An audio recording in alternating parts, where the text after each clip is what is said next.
ce qu'ils ont déjà enduré. C'est pourquoi vous allez m'excuser.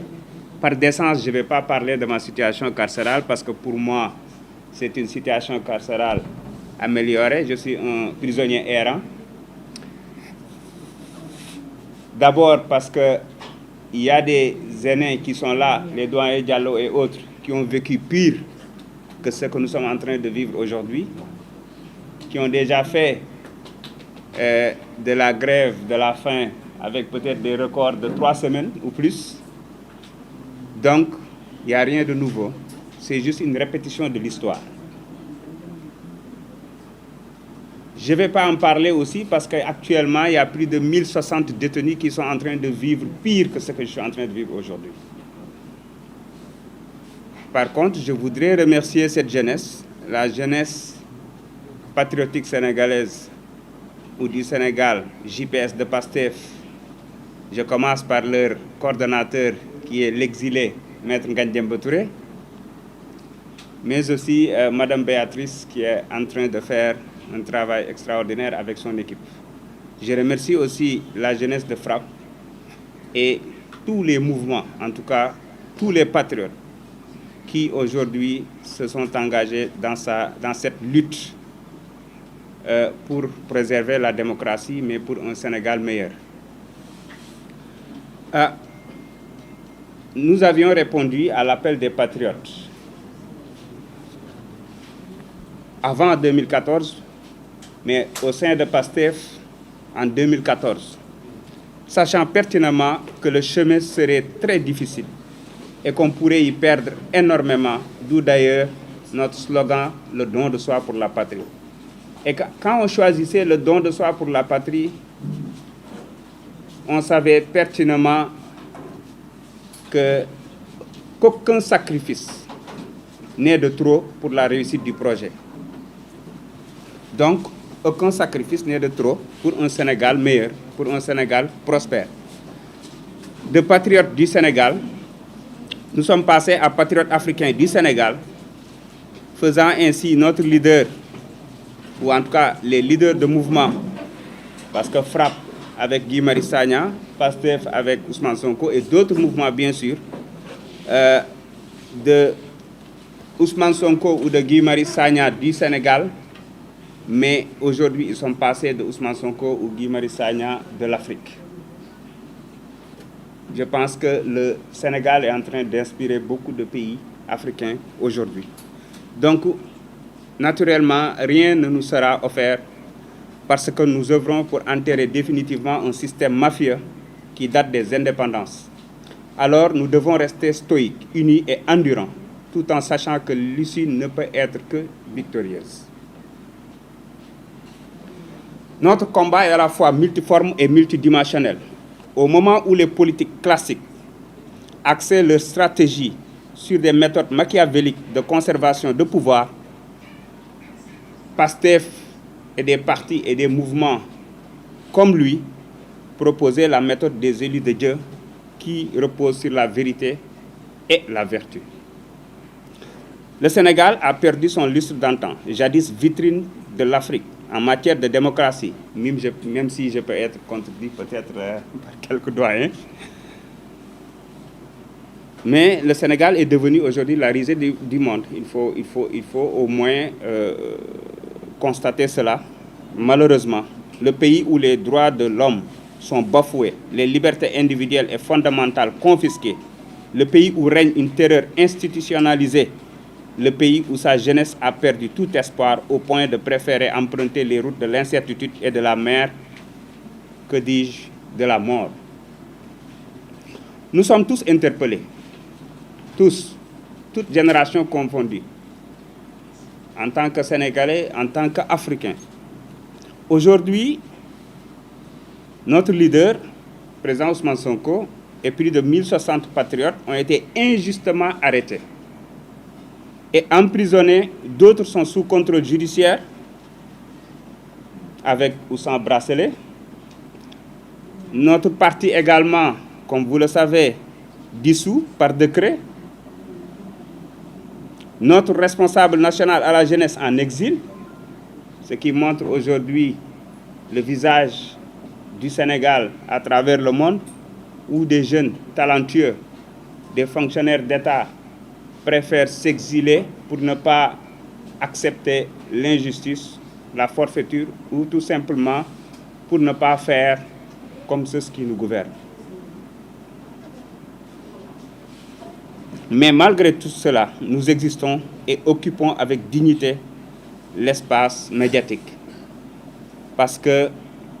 nous faisons tous ces sacrifices pour le projet. Et le projet n'est rien d'autre qu'un Sénégal prospère dans une Afrique souveraine. Et nous pouvons dire la même chose pour les autres pays, un Mali prospère dans une Afrique souveraine. Nous avons déjà remporté la victoire parce que nous avons réussi aujourd'hui non seulement à réduire le régime de Macky Sall à sa plus simple expression, un régime de terreur, mais nous avons réussi à réduire le système, tout un système, à sa plus simple expression, ce qui fait que plus nous nous approchons du but, plus la bataille sera rude, mais au finish,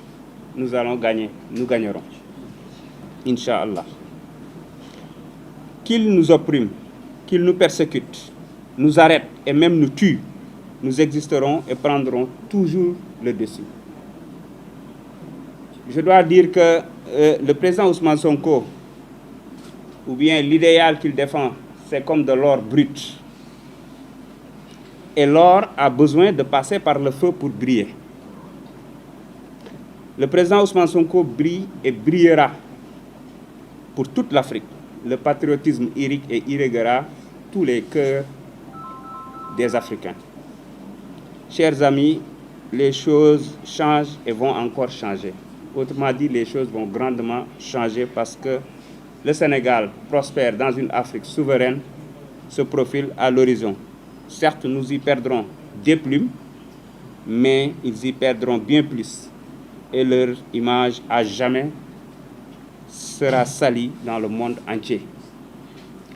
Encore une fois, j'invite tout le monde, particulièrement la jeunesse sénégalaise, à rester debout et déterminée, comme nos vaillants aînés qui sont ici, pour résister, comme le stipule la Constitution,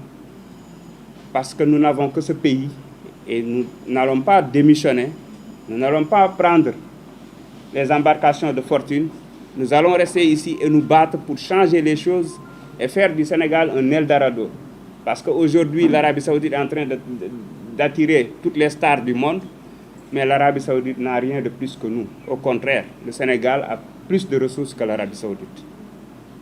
Tout ce que l'Arabie Saoudite a de meilleur que nous, peut-être, c'est des dirigeants patriotes. Je vous remercie.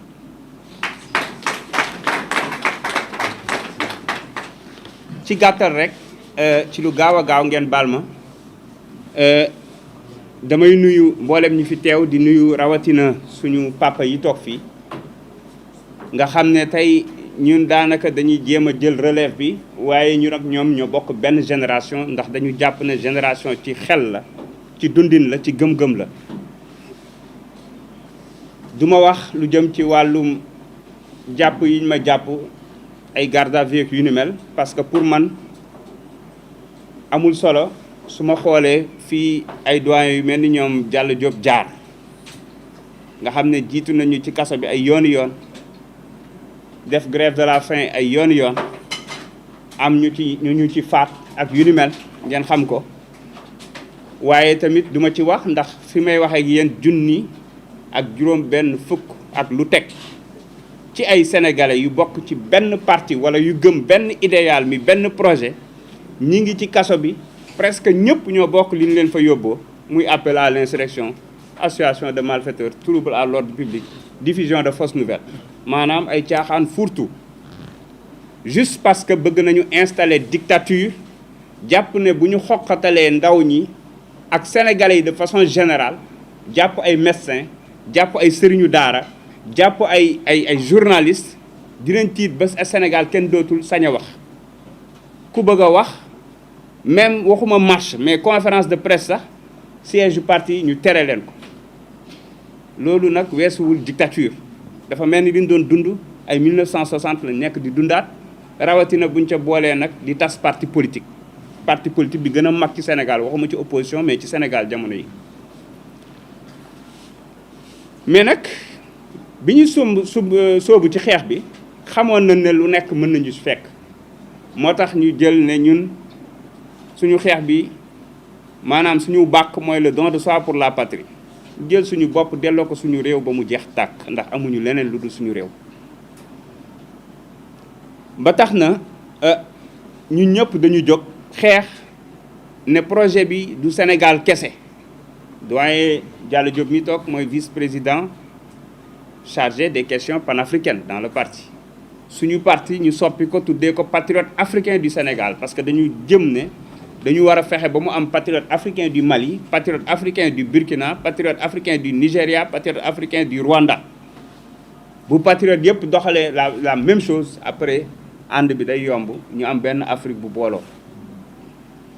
moo tax ñu gëm ni encore une fois Sénégal dañ ko delloo ginnaaw ba la ñu daan bàkkoo naan réewum démocratie la daanaka loolu moom nax saay na ndax àdduna bi yëpp ñu ngi ñuy xool suñuy noon di ñu reetaan ndax lan am na ko fi toog bëgg na nguuram du jeex ba ñu ko poussé ba sës ko ci mur bi amatul pexe mu ne du ma def troisième candidature waaye maa leen di tànnal ki fi toog mais il suffit loolu la def n'est-ce pas moo tax ñiy wax CEDEAO ñu war a xool lan mooy indi coup d'état yi loolu ñu def Niger moom la bëgg a def Sénégal te laata mu koy def pour mu teg Bazoum dafa jàpp opposant ba fa ëppoon solo maanaam day jàpp ñëpp tee seeni loxo daan na keneen ki nag ñëwal dóor loolu la bëgg a def Sénégal te xam na ne du sotti ndax président Sonko day nekk candidat te day nekk président incha allah amul lu ñuy fexe ba 2024 réew mi du soppeeku ba patriotes yi duñ jël réew mi mënul nekk impossible donc na fexe ba bàyyi ñu fi suñu réew mu ne ñum bañ a dugg ci jéem ay théorie kawoog wala yàq réew mi wala ne du ma lekk ci cere ji waaye dinaa ci xëpp suuf xëy na mënatu fee bàyyi wayu rafet ndax dafa battre record ci anam yépp waaye li laay rasul nañu bàyyi suñum réew ba tax na nag ñuy wax ni dañuy naqarlu ñii nga xam ne ñi ngi ci kaso bi te dara teewu leen fa te dañ leen a war a bàyyi ñi dem moo tax ñuy rafetlu liggéey bi nga xam ne JPS bu Pastef ak FRAPP ak ñu ni mel ñu ngi koy def ñuy chemin de la liberté ak yeneen mouvement ak yeneen personnalité ñu bëri taxaw ci ndax ku gis kilifa yi toog fii xam ne bu doon mbirum caaxaan la doo leen ci gis bu doon lu dul intérêt askan bi ak Sénégal doo leen ci gis bu doon lu dul intérêt Afrique doo leen ci gis ndax buñ demee ba cim réew nit ñi ñàkk yaakaar bay préféré di dugg ci gaal yi xam ne dee moo gën a yomb dund ba yegg terewul ñuy dugg kenn xamatul ñaata nit ñoo dee léegi ñeneen ni di jaare ji Mexique di dox ci àll Nicaragua bi pour dugg Amérique ñi nga xam ne dañ fi taxaw ne dañuy xeex ñu xoqatal leen ñu exilé wu gàddaay réew moom ma ko wax ne démocratie am na wala jàmm am na fa c'est parce que dañoo laalagul ku la jege moo tax encore une fois dañuy wax ne ñun lii ñu nekk di xeex mi projet bi wala ñi ko mandargaal ñu mel ni ñoom président Ousmane Sonko xam nañ ne pour ñu yegg fi ñu jëm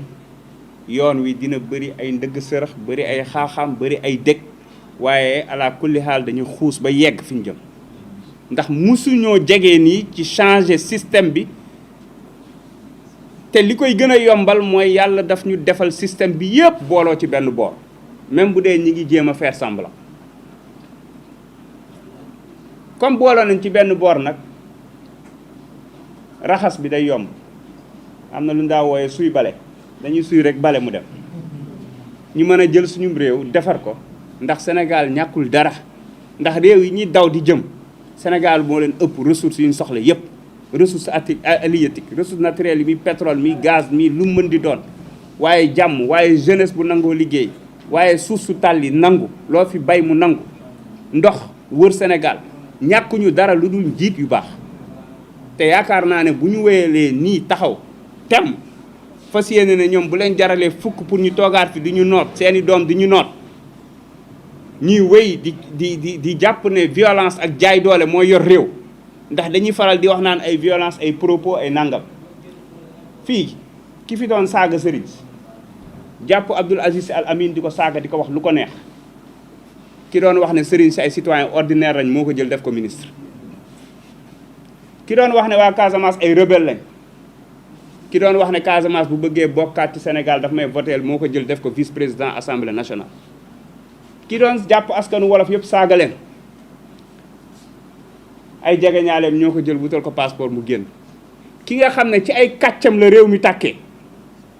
ndaw soosu ay jegeñaaleem ñoo ko jël aar ko ñii naan génne nañ ko ma nga Angleterre ak feneen waa ñan ñooy suuxat violence ak ñàkk jàmm ci mim réew est-ce que mës ngeen gis benn leader politique bu bokk ci Pastef wala bu bokk ci ñii ngeen gis nii ñëpp